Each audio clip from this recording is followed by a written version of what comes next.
Hello বন্ধুরা, সবাই ভালো আছো জানি।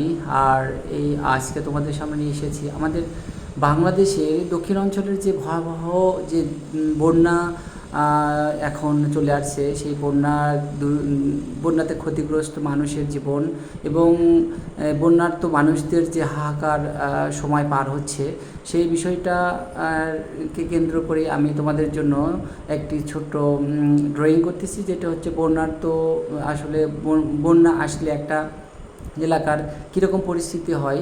তোমরা এই ড্রয়িংটা দেখলে অনেকটাই বুঝতে পারবা। তো তোমাদের জন্য এই ড্রয়িংটা। তো দেখো আমি কিভাবে একটি বন্যা আসলে সে মানুষের যে দুর্দশা হয়, সেই দুর্দশার চিত্রটা কেমন হতে পারে সেটা তোমরা দেখতে পাবা। আমি কিন্তু অলরেডি ঘর এঁকে ফেলছি, কিন্তু আগের ঘরের তুলনায় এই ঘরগুলো কিন্তু একটু আলাদা। এগুলো ঘর অনেকটাই পানির নিচে তলিত হয়েছে। আর উপরে দেখো পানি, মানুষ থাকার কথা হচ্ছে মাটিতে, কিন্তু মাটি তো দেখা যাচ্ছে না, কারণ সব জায়গায় পানি আর পানি। আর এই পানির জন্য তাদের আসবাবপত্র, তাদের থাকার যে ঘর, সবগুলোই পানির ভিতরে চলে গেছে। আর এই জন্য তারা কিন্তু আশ্রয় নিয়েছে টিনের চালের উপরে কিংবা উঁচু কোনো জায়গায়। কিন্তু যাদের বাড়ি একদম প্রত্যন্ত অঞ্চলে, তারা কিন্তু আসলে এই সুযোগটুকু পায়নি। তো দেখো তাদের সাথে যে গবাদি পশুগুলো ছিল, তাদের কি অবস্থা অবশ্যই আমরা চিন্তা করতে পারি। তাদের কি অবস্থা হয়েছে। আমরা তো আমাদের নিজের সুবিধা মতো হয়তো বা একটা জায়গা সিলেক্ট করতে পারি, কিন্তু এই পশুগুলো কোথায় যাবে, তাদের যে কী করুণ পরিণতি হয়েছিল।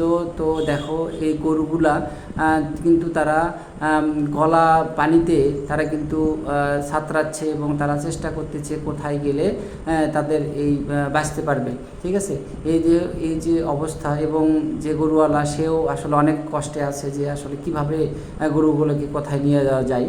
তো আমি সৃষ্টিকর্তার কাছে প্রার্থনা করব যে এরকম ভয়াবহ বন্যা যেন আমাদের দেশে আর কখনোই না দেখা যায়। বর্তমানে দক্ষিণ অঞ্চলের মানুষ এই বন্যার জন্য কিন্তু অনেক খারাপ অবস্থার মধ্যে আছে, দিন যাচ্ছে তাদের।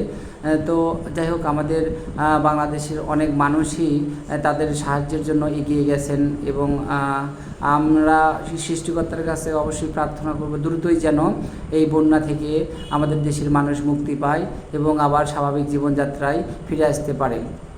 তো যাই হোক না কেন, এই খুব একটা করুণ পরিণতি হয় আমাদের এই বন্যা আসলে। বন্যা তো আমাদের একটা প্রাকৃতিক দুর্যোগ, এরকম আরও অনেক দুর্যোগ আছে যেগুলো আসলে আমাদের মানুষের জীবনকে একদম খণ্ডবিখণ্ড করে দেয়। আমাদের চলার যে স্বাভাবিক গতি সেটা নষ্ট করে দেয়, আমাদের অনেক জানমালের ক্ষতি হয়। তো যাই হোক, আমাদের ড্রয়িংটা হচ্ছে আজকে সেই বন্যার্ত মানুষের দুঃখ কষ্টকে নিয়ে। তখন তারা দেখেন সব সময় তারা চেষ্টা করে যে কোথায় গেলে একটু আশ্রয় পাবে। তারা শুধু তখন চিন্তা করে বাঁচার এবং আশ্রয় খোঁজার, কোথায় গেলে সে এই প্রাণী থেকে পরিত্রাণ পাবে।